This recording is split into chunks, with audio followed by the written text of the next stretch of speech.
Window installs are critical to the longevity and durability of your house. On the build show today, I'm going to show you the right way to do a flange window install on one of my favorite weather barriers. This is PolyWall's Aluma Flash Plus. Today's build show is sponsored by PolyWall. Let's get going.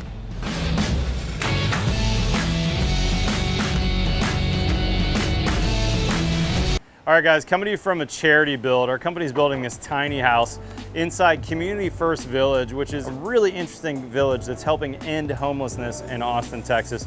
I'll put a link to this. Several of you on the build show have actually given us money towards this charity build, so huge thanks to you guys. But what we're going to be doing today is showing you how to install a flanged window. Now our friends at Loewen Windows and Doors and Exclusive, which is our Austin dealer of Loewen, gave us a killer deal on these windows. This is a really nice window. It's a flanged window, which is pretty typical for American windows. By the way, I really like their flange. They do a really nice job of sealing this on all sides rather than some manufacturers that make a flapped flange. And so we're going to install it in this opening. Now this is slightly different than what you might do on the job because I don't have any overhangs here and we were waiting for our windows to come. So we actually plywooded over the opening, ran our Aluma Flash up the wall and through the opening. And then this morning when we were getting ready to set here, we put a couple pilot holes in and drilled this out. That can be a good method if you're trying to stay watertight in the house. However, it's going to leave you dark in there until you cut these openings. So the first thing we did was cut that opening. We also verified that all our dimensions are right. We're looking typically for about 1/4 inch all the way around that window from the rough opening to the actual window itself. And you'll also notice if you look inside here that when we framed this, we sloped our sills ahead of time. These cripples underneath the window are cut with about a 5-degree bevel. That's our standard. If you didn't do that, you'd want to put a cedar shim down or something else that's going to give you a little bit of slope. You could also take a Sawzall and cut the nails that are holding the sill on, nail some shims in there, pound some shims in there just to give this a little bit of slope. That's a good way to go. All right, now the first step on this window install is going to be to waterproof this opening. Now this is a peel and stick material. If you've not used this before, it's very thick. It's got kind of a almost rubbery feeling consistency, and it's got a backer on there. So when you peel this backer, you're going to expose the sticky side on the back of this Aluma Flash. And like I said, because it's real thick, it has some ability to seal around nail holes and other penetrations, which is critical to us on a window install. And of course, we're going to have some siding going on the outside of this house as well. I like the aluminum facer on this because it's going to shed the UV rays. And in fact, we can actually leave this exposed up to 2 years. That's a really big deal. Okay, so first step now is we've primed this whole opening all the way back into the edge of the jamb, into the head and into the sill with their primer. Now they make 2 different flavors of their PolyWall primers. They make one that's water-based and one solvent-based, so you can take your choice of which one you use. Once we rolled that on, we're gonna let that dry for about 10 to 15 minutes, and that's already happened. You can see how sticky that is. And the idea is once we peel that backer off and stick to this, it's going to be stuck. So we need to be cautious when we work. Once we peel that down, you're not going to be able to lay it back off again. The first thing we're going to do is lay the sill. And you'll see when this lays down, it's not flexible. It's not going to flex into those sills. So we got to make a slice cut here. We're going to do the sill first. We're going to have a slice cut in the corners. Then we're going to take a jamb piece and roll that up the jamb. Now they sell this in other roll widths besides the 36-inch roll, which is what I've used in the wall. And you can order those as an accessory, or you can just cut it down yourself. And that's what we've done here. We've cut it down into about 12-inch strips, so I can run into my 2x6 framing and be in 5 inches or so. And then I can also be on the face of the wall 6-7 inches. Once we do the jambs, we're going to do the head last, and we'll pick up the video in a second once we get that done.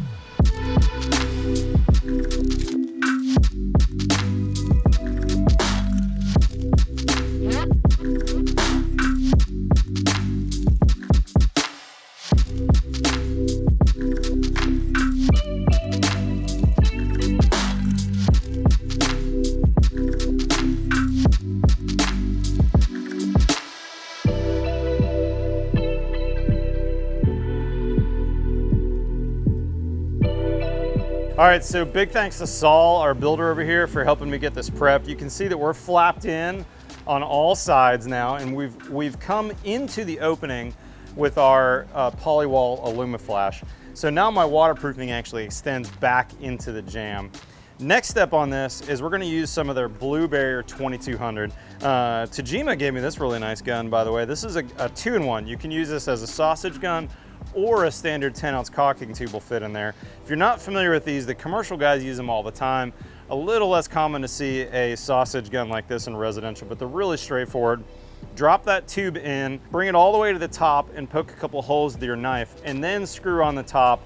And don't give too much of a cut, you just want a little bit of an angle cut. And what we're gonna do is we're gonna stitch the overlaps and we're also gonna give a bead down these seams like on these inside corners, because if you remember, I sliced these corners together. There's not a lot of protection here. So let's do this inside corner right here first, shall we? We're gonna turn that angle so that angle's in, and we're gonna put a nice little bead in there. And if we've come in a little too far, like I did on that one, we're gonna put an extra bead in there and make sure where this overlap happens, we get it. We're gonna do that on all 4 corners, and that's gonna make sure we're nice and waterproof. Now, if you're not familiar with this product, this is a fluid applied waterproofing. Sticks perfectly to my aluminum facer. I'm also gonna put this on the cut edges. This is best practice if you look at the PolyWall website for install. And if you do a nice bead like this, you don't need to strike it on these overlaps. All we're doing is just trying to glue that edge down. You might see a little bit of the adhesive, that black adhesive, that's an asphalt-based adhesive. And we're just making sure that there's no delaminating, debonding happening. Here's a little tip for you. In the inside corners where you can see I've spread that, you could use your finger to wipe that down, but then you're gonna get it all over you. They actually make, the commercial guys, a set of different sized fingers. I forget the exact term for these. I'll put a link in the description for a set. I have a set at home, I forgot them. So what I did was I took a composite shim. You know, you can buy these just about anywhere. They stock them at McCoy's where we got these. You're gonna take a shim, you're gonna just round this over with your knife to create a finger.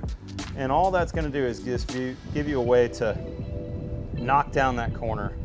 Again, it's just a little finger, and if we get, oopsie, I got some on me, I'm glad I wore my gloves. Don't get this on your jeans either, it's not gonna come off. This is a legitimate adhesive, and we're getting that on all 4 of those corners, and those seams are well cared for. And that's it, that's all there is to it. Okay, next up, one last prep thing we wanna do for the window before we actually install this window is we want to shim up the window. Remember we made this sloped sill before here? This has been pre-sloped. We're going to take some composite shims. You could use horseshoe shims. I've done that on other videos. These are a little more readily available.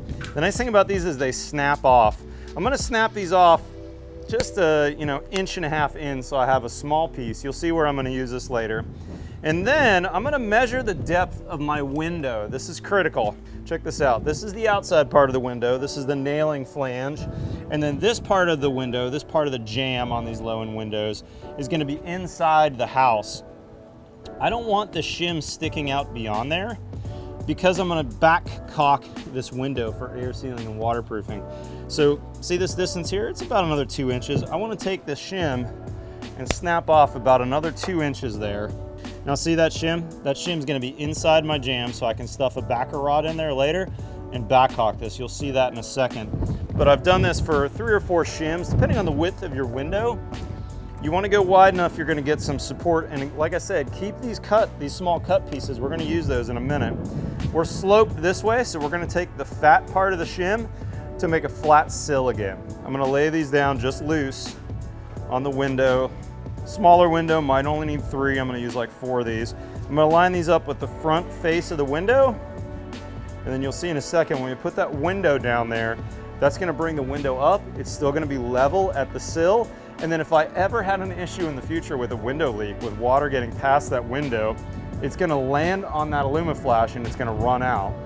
Next step is gonna be to back caulk the back of the window flange. That's that nice aluminum flange they've given us. From Loewen. We're gonna back caulk 3 sides of that. 1 bead up the jambs, 1 bead up the head, nothing on the sill. And then we'll pick up the video when we're ready to set the window.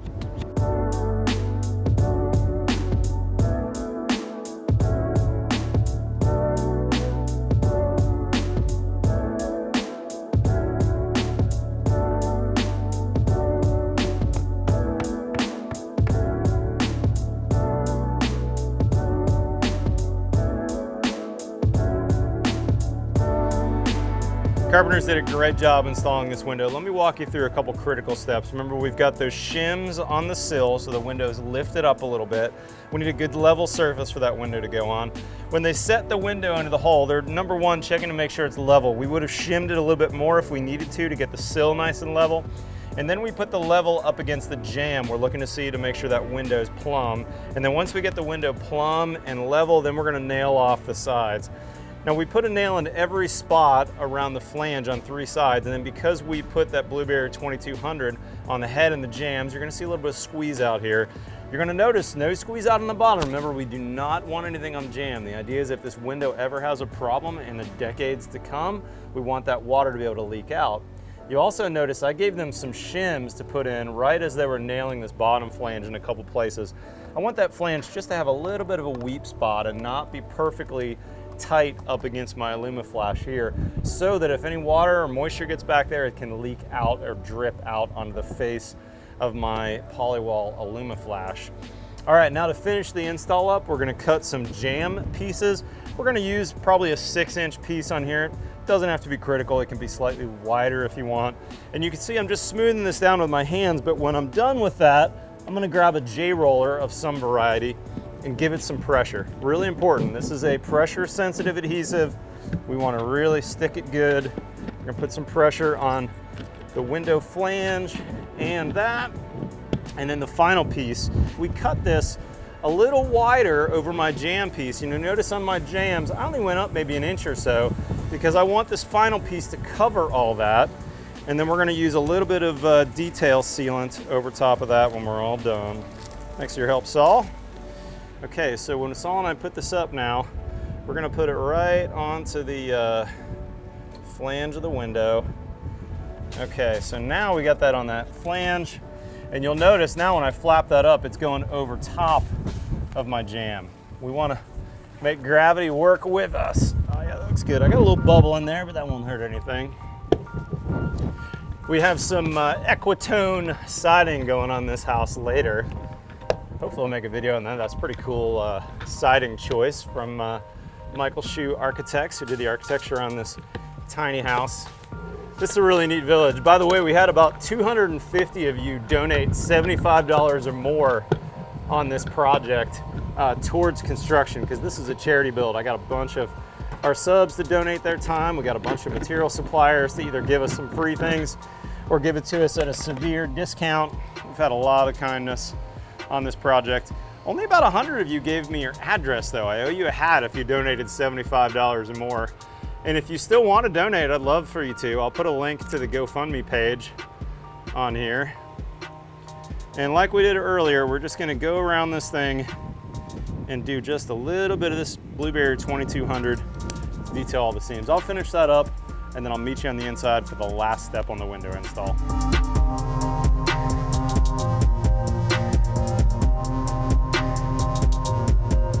All right, final step, critical to the install of this window. Often this isn't done by the guys that are installing the windows, the carpenters. This could be your project manager, you as the homeowner, your painter. But what we're gonna do is we're gonna air seal on the back side of this window. This is critical. You saw that I brought that Aluma Flash all the way back in. There's a reason for that. And we wanna make sure it's brought in past where the jamb on the window hits. These Loewens have a nice, thick, real pretty jamb. This looks like Doug fir, by the way. But they've come in pretty far. Some windows have a real thin jamb, and we'd want to measure our shims and make sure also that our Aluma Flash comes in whatever distance that is. Now there's a couple different methods you could do this. It's pretty usual to see a low expansion foam used. If you've got a real tight gap though, it's hard to get that straw in there. Another method is to use backer rod, and this is actually probably my favorite method. If you're in the South, where we don't have as much requirements for insulation as we do in Canada, let's say. In Canada, you might use window and door foam and then backer rod just to make sure that you don't have a big gap here. Now the Blue Barrier 2200 will span up to a 3/4 inch gap, so you can go pretty deep. And most of the time when we're making our window rough openings, we're looking for about 1/4, maybe 3/8 between the window and the rough framing. That gives us room for this buildup too, because if we've got 2 layers of this Aluma Flash, we might have a little bit of thickness, so we want 1/4, 3/8 on there. The process is basically we're gonna stuff that backer rod in, And you want to typically buy 2 different sizes. I like 1/2 inch and 1/4 inch backer rod, so I've got a thick and a thin version. We're gonna stuff that around the window, and then we're gonna take that blue barrier and we're gonna detail that joint all the way around. And you're gonna notice that blue barrier is touching the Aluma Flash on one side and the window frame on the other. If this window were ever to leak sometime, and this is an excellent window, I don't expect that, but if it were, we're making sure that it would leak onto the Aluma Flash. And remember, there are windows that are more prone to leakage than others. When you buy an excellent window like this, it's much less prone than a standard cost window. And then you're gonna notice that's all the way around so that there's also no air leakage, because I didn't tape and I didn't use any blue barrier on that sill. It's possible air, or maybe even water, if it was really blowing, could back up.